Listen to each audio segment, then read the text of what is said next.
I apologize for my daughter's absence. She's a medical student and was quite busy with her studies on the day of the pre-wedding meeting between our families. This left an empty seat at the table reserved for the groom's family.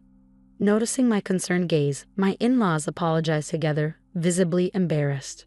Though I had urged her to attend, she didn't make it.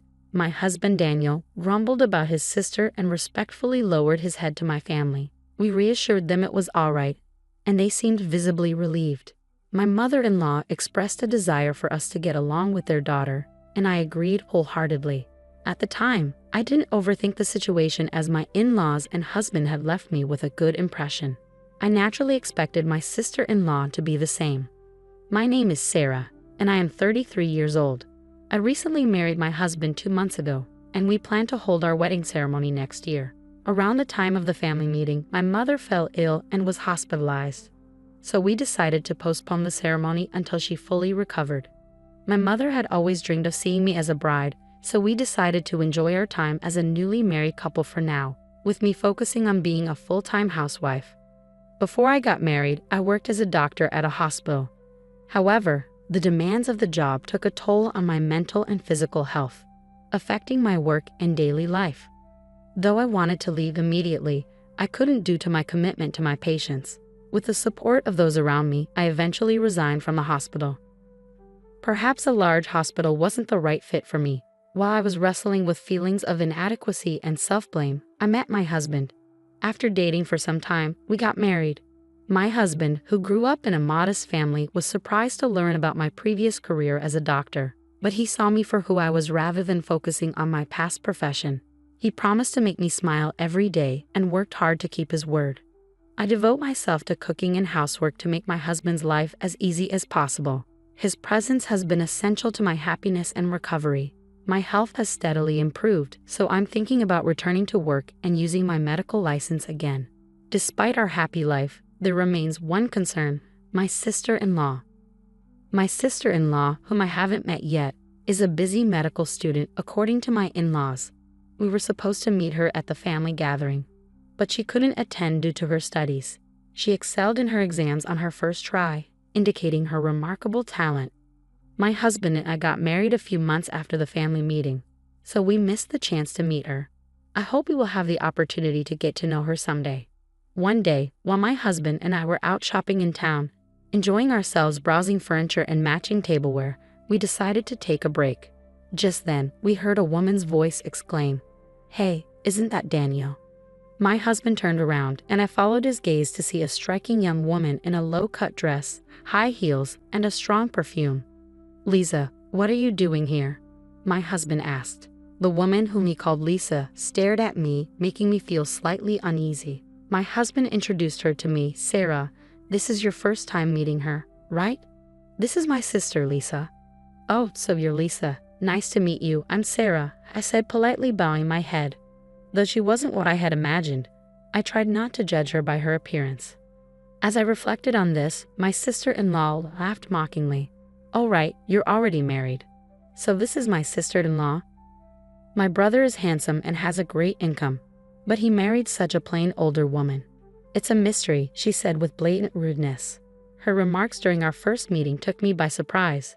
It's true that my husband is 4 years younger than me, attractive, and earns a higher than average income working for a major pharmaceutical company. I can understand how someone who doesn't know us might think we're an odd match. But I was taken aback by her nerve in saying it directly to my face. As I realized my sister-in-law and I might not get along, my husband stepped forward to defend me and scolded her. "Hey, that's incredibly rude. You should greet her properly. You didn't even bother to show up for the family introduction because you put your own convenience first," she responded with a dismissive laugh. I had a group date that day. I was shocked by her explanation, thinking she was busy with school. Sensing that my husband was getting angry and that this could escalate into a fight between siblings, I decided to intervene and keep the peace. "Come on, let's move forward now that we've met today. Let's try to get along from here on out, okay, Lisa?" I said, hoping to diffuse the tension. She shot me a sharp look. "By the way, what do you do for a living?" "I'm going to be a doctor in the future, so don't get too comfortable with me." I was taken aback by her superior attitude. Had I upset her in some way? Her arrogance was quite overt, and she seemed intent on belittling me. I tried to calm my husband, who was on the verge of raising his voice, and answer her calmly. I'm currently a full-time housewife. I used to be, but my sister-in-law cut me off. A full-time housewife is just another way of saying you're jobless. I can't believe my brother is married to someone like you. Are you just leeching off his money? Her disrespect for full-time housewives was infuriating.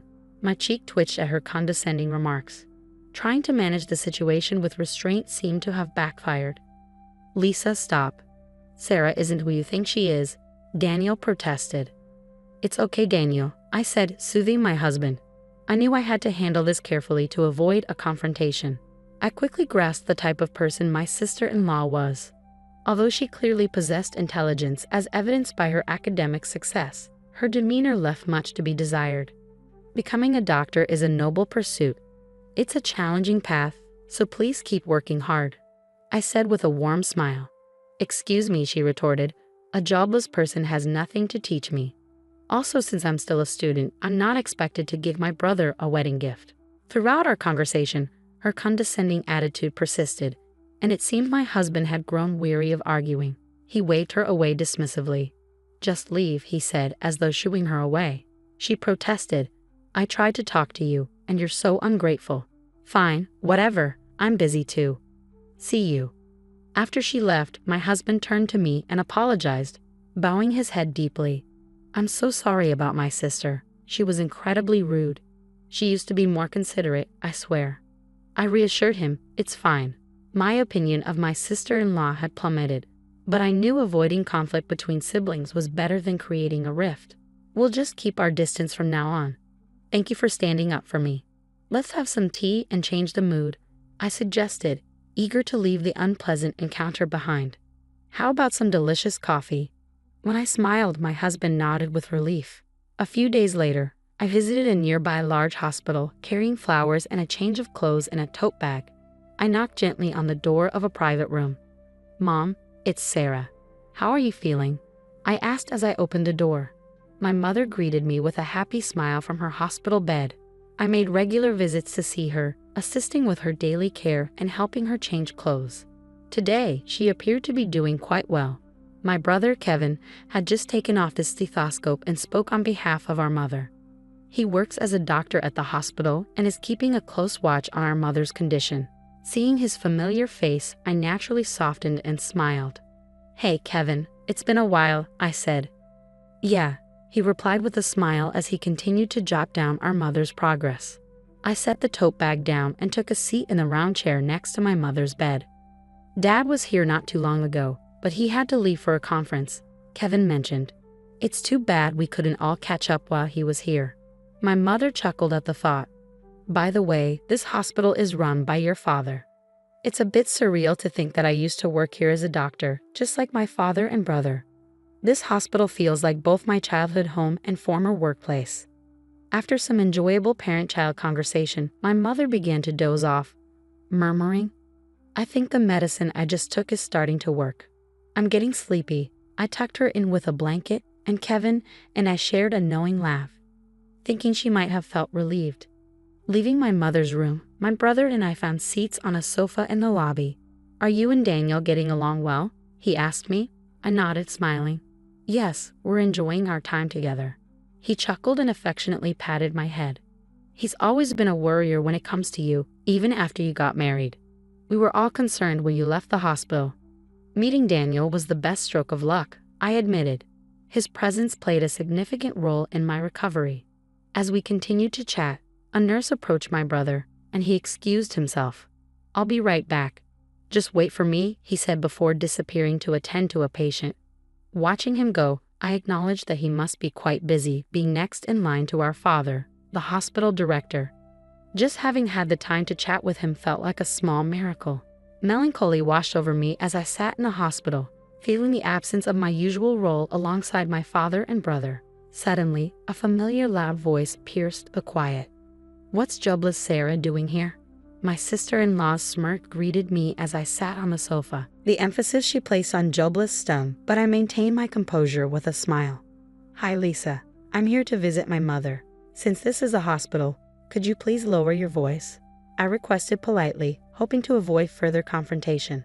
As annoyance began to bubble within me, I found myself faced with an unpleasant encounter, inwardly groaning at the situation.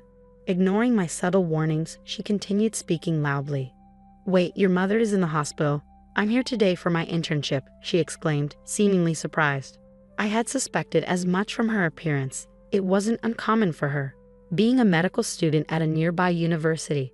However, I hadn't anticipated seeing her, and her attire seemed out of place for the setting. Glancing at her flashy makeup and loosely tied hair, I couldn't help but be taken aback.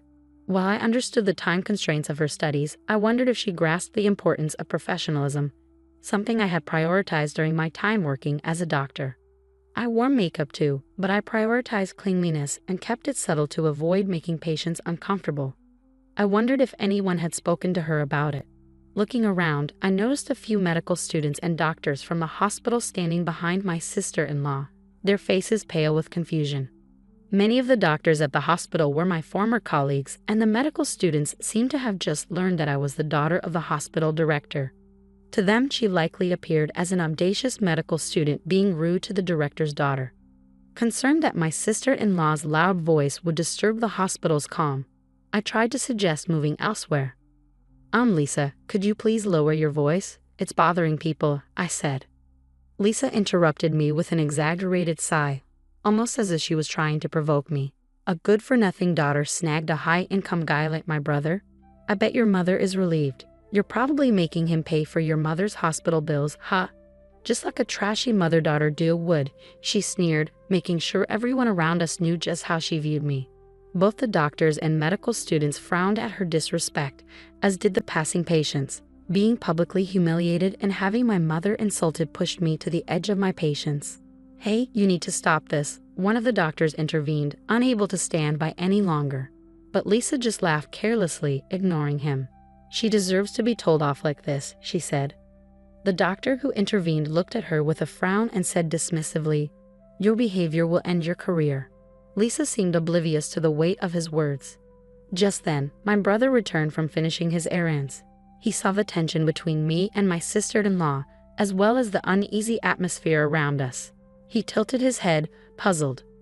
"Oh, Kevin," I greeted him. My sister-in-law's attitude shifted dramatically when my brother appeared, and I was taken aback. I never imagined the phrase "playing the hypocrite" would fit so perfectly. She altered her tone of voice and approached my brother, and I couldn't help but notice that even her appearance seemed to have changed. Kevin is young, talented, and undeniably handsome, even from his sister's biased perspective. As the successor to our father, he is incredibly popular, and I instantly sensed that she was aiming her attention at him. "Sarah, did something happen?" she asked, glaring at me as she referred to my brother by his first name. I was dumbfounded as Kevin slowly distanced himself from her and responded, "Well, yeah." Perhaps finding his response less than satisfactory, she persisted, "But you know, she's married, right? You didn't know that, did you? You should be careful, Kevin, considering your popularity." Her nasal, whiny voice grated on my nerves, and it was clear she saw me as a rival for my brother's attention. "I mean, she's my sister, after all," Kevin stated, causing her to freeze in surprise. I struggled to hold back laughter at her shocked expression while she stood there dumbfounded. The doctor who had intervened earlier whispered something to Kevin, likely explaining the situation. My brother's expression quickly turned stern. "Wait, so Sarah is the daughter of the hospital director?" he asked, turning to me for confirmation. I nodded, confirming to his bewildered sister-in-law. "Yes, I'm his daughter. I used to work here as a doctor, but I had to quit due to health issues. Now I'm focusing on recovery and temporarily being a full-time housewife, doing my best with housework." My words left her pale. I had heard from my husband that she was hoping to secure a job at this hospital. She must have realized that her insulting words about me and my mother, which had reached my brother's ears, had severely diminished her chances of being hired. Moreover, her dreams of a wealthy marriage seemed to have been dashed as well. I glanced at my brother and felt a pang of bitterness. "Unbelievable," he muttered under his breath. It seemed that my sister-in-law had never been on his radar. "Though I've heard you're quite talented as a medical student," I began. Upon hearing my words, her shoulders trembled. Calling someone trash and mocking them before you've even become a doctor shows a clear problem. If you don't recognize what's wrong, you lack the qualifications to be a doctor. Reflect on your actions. The surrounding audience nodded in agreement. My sister-in-law, who once looked down on me, was being lectured, and even my respected brother seemed disappointed. It was a series of humiliations for her. But I didn't want her to continue down this path as a doctor. I believe that doctors have a responsibility not only to save lives but also to empathize with their patients. I don't understand at all, my sister-in-law said, unable to bear the atmosphere. She turned abruptly and ran off, ignoring the nurse who scolded her for running in the hospital. In her haste, she tripped and fell dramatically. Kevin and I exchanged glances and chuckled. 6 months later, my sister-in-law, known for her bad attitude, found herself completely isolated after ridiculing me at the hospital. Her pride led her to drink heavily, resulting in a severe injury and subsequent hospitalization. Ironically, she needed medical care and finally seemed to grasp her own arrogance. I'm so ashamed. I want to apologize to Sarah. Her parents said she now spends her days in regret and reflection. She took a break from medical school and planned to change her ways after her discharge. It would be a challenging road ahead. Meanwhile, I secured a new job as a medical doctor at a pharmaceutical company. My work involves researching and developing drugs and verifying the safety of new medications. Although my father and brother asked if I consider returning to the hospital, I prefer to begin a new chapter elsewhere. My mother's health improved enough for her to receive home care, and she's eagerly anticipating attending my wedding next year.